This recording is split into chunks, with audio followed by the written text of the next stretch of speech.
हमनी के संस्कृति, हमनी के संस्कार सदा रहे हमनी के साथ। भारत के महान ग्रंथ और काव्य सब के संपूर्ण संकलन सब्सक्राइब करें तिलक।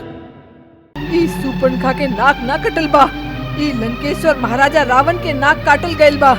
यहाँ आप राग रंग में भुलायल बैठल हैं कि शत्रु आपके सीमा पर आक्रमण करके आपके पहला छावनी के विध्वंस कर देले बा। छावनी के विध्वंस कर देले बा तो जन स्थान पर बैठल खरदूषण का करता रे। खरदूषण युद्ध में मारल गए। उनका मारल तक काल खातिर भी असंभव रहे। के कैले बाई दुस्साहस? एगो मानव असंभव।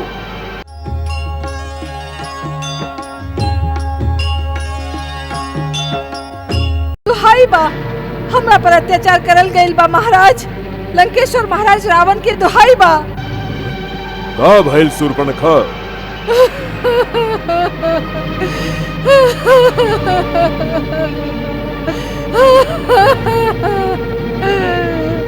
ये कैसन हाल बनैले बाड़ू? तोहर नाक बरी घाव कैसन?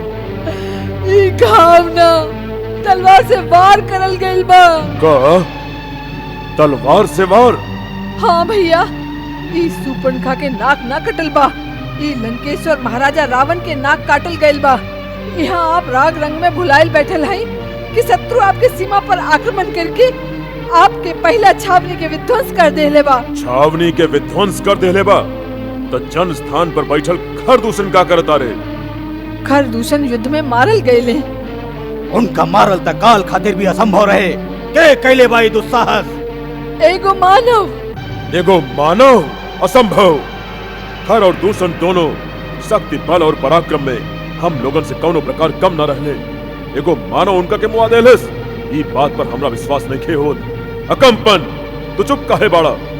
सुर्पणखा जे कहतिया का सत्य बा? हाँ, ये सत्य बा महाराज। एकर अर्थ है ई सब देवतन के षड्यंत्र है। एगो मानव के आड़ लेके वो लोग हमार सीमा पर आक्रमण कैले हैं। कौन कौन देवता रहे उनका साथे? इंद्र अवश्य आयल हुए।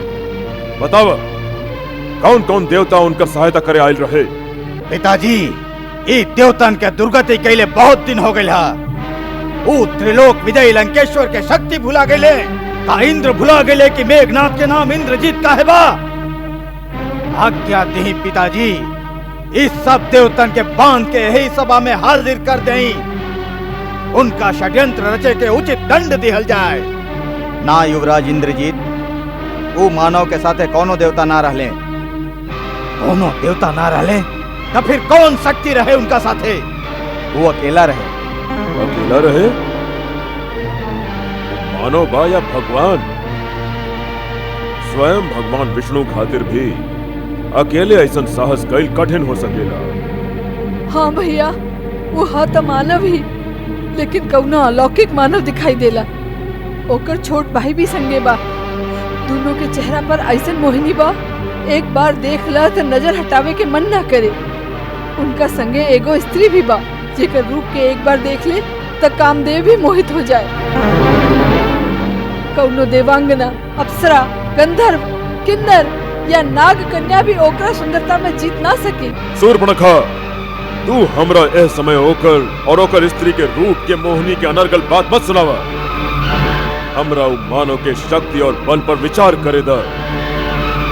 हमरा सोचे दा कौना कारण रावण के शक्ति के ललकारे के साहस कैले बा। एकरा पीछे का भेद है? उहे तो हम कह रहा हैं। हमार मतलब खाली इतना ही बा कि जब हम वो स्त्री के देख ली तो हम सोच ली जिस तरह संसार के हर अनमोल वस्तु महाराज रावण के पास है, वही तरह ये नारी के भी लंकेश्वर के राजमहल की शोभा होके की चाहिए।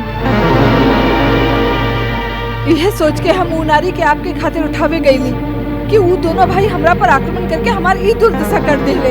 जब हम कहली कि हम लंकापति रावण के बहन हैं तो हमार मजाक उड़वले। इतना ही ना, हमार नाक के काट के आपके चुनौती भेजले बाड़े और कहले कि जाके अपन भाई से कह दो कि अपन वीरता पर इतना अभिमान बा तो उठा के ले जाए सुंदरी के, ना तो अपन नकटी बहन के अचरा में मुंह लुका के लंका से भी भाग जाए। बस करो सुपर्णखा। क्षमा करी महाराज, हमार हृदय अपमान के ज्वाला में धधक रहल बा। वो आपके बहन के नाक काट के राक्षसन के एक तरह से चुनौती भेज ले बाड़न, आपके वीरता के ललकार ले बाड़न।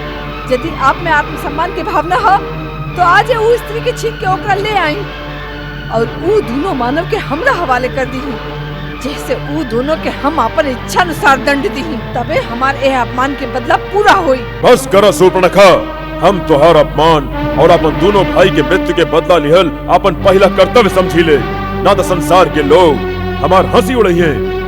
अकम्पन कौन है वो मानव जे अपन मौत के बुलाई ले बाड़े, हमार भयंकर जनस्थान के विनाश कैले बाड़े। हमार अपमान करके इंद्र, कुबेर, यम और स्वयं विष्णु भी चैन से न रह सकस। जे रावण काल के भी काल हो, आग के भी भस्म कर सकेला, मौत के भी मुआ डाले के ताकत रखेला, ओकर रास्ता में आवे के साहस के कैलस और काहे कैलस? महाबली लंकेश्वर वो कौशल देश के राजा दशरथ के बेटा बड़न। राम और लक्ष्मण वो बहुते यशस्वी और तेजस्वी दिखाई देवेलन। उनकर बल और पराक्रम के कोनो तुलना नहीं थे। सगरे संसार के धनुर्धारी में वो सबसे श्रेष्ठ मानल जालन। उनका दिव्य अस्त्र के प्रयोग के भी पूरा ज्ञान बा। ऐसा लागता कि सगरे ऋषिगण और सगरे देवता द्वारा सिद्ध कैल गए दिव्य अस्त्र पर उनकर पूरा अधिकार बा। वो युद्ध कौशल में भी प्रवीण बाड़े। यही के कारण युद्ध के दौरान अकेले राम के हाथ से परम वीर खर और दूषण भी वीर गति के प्राप्त भइले। उनका माया के विद्या भी पूरा तरह से आवेला। यही कारण हमार राक्षस सैनिक भय से व्याकुल होके जौना जौना ओरी भी जाता रन, उहाँ श्री राम के अपन सामने ठाड़ पावता रन। उनकर मोहिनी अस्त्र के माया से हमार राक्षस सैनिक एक दूसरे के राम समझ के आपस में लड़ लड़ के मर गईले। वो इतना वीर वाड़न त उनकर वृत्ति धर्म विरुद्ध ना हो सकेला। फिर बिना कारण हमरे जन स्थान पर आक्रमण करके ओकर विनाश काहे कैले? महामना वो आक्रमण ना कैले। आक्रमण तो हमार सेना उनका पर कैले रहे। हमार सेना उन पर आक्रमण कैलस और हार गई।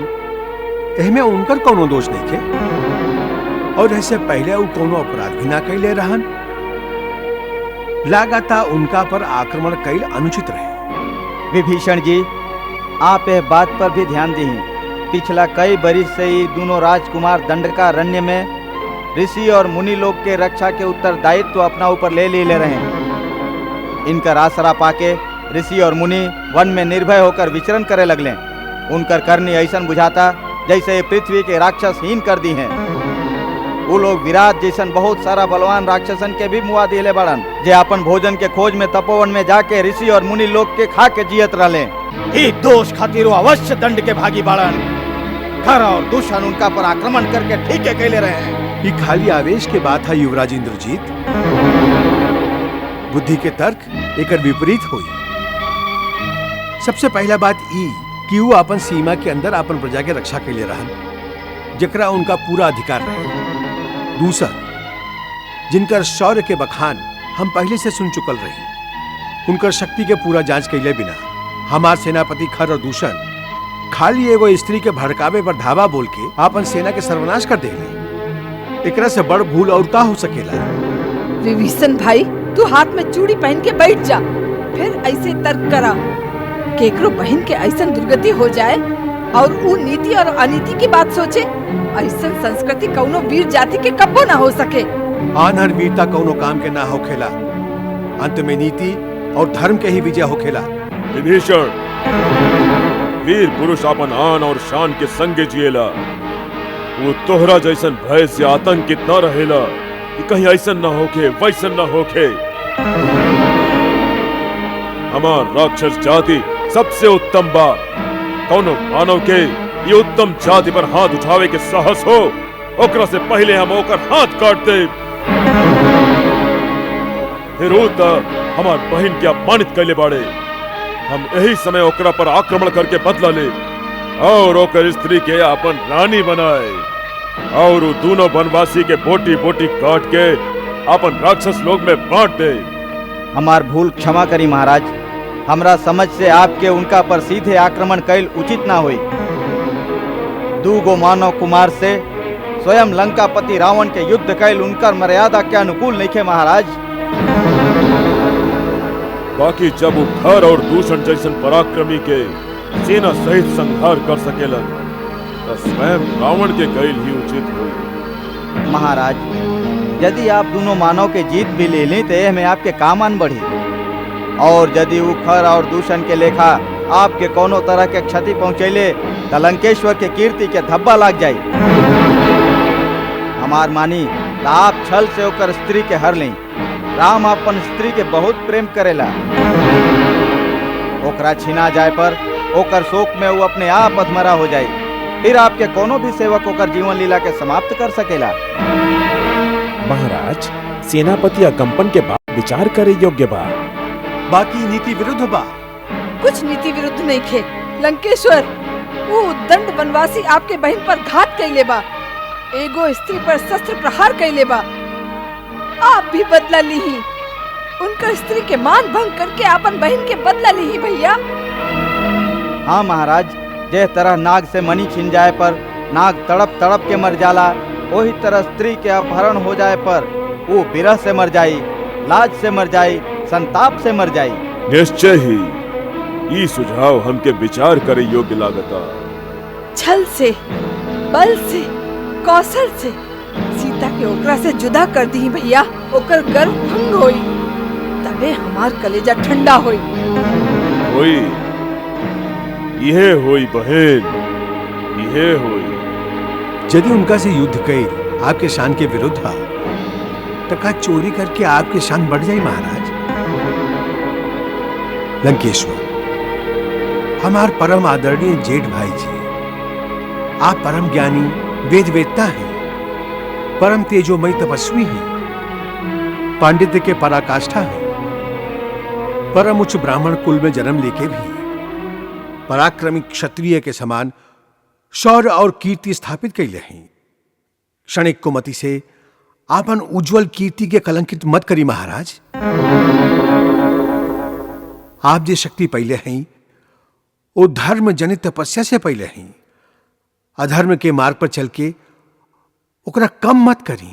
धर्म और अधर्म के विचार शक्तिहीन करेला विभीषण। शक्तिशाली जे करेले उहे धर्म है। बाकी बस यह समय हम कौनो तर्क सुनल ना चाहिए। आप लोग जे कहली ओ पर हम विचार करके स्वयं उचित निर्णय ले।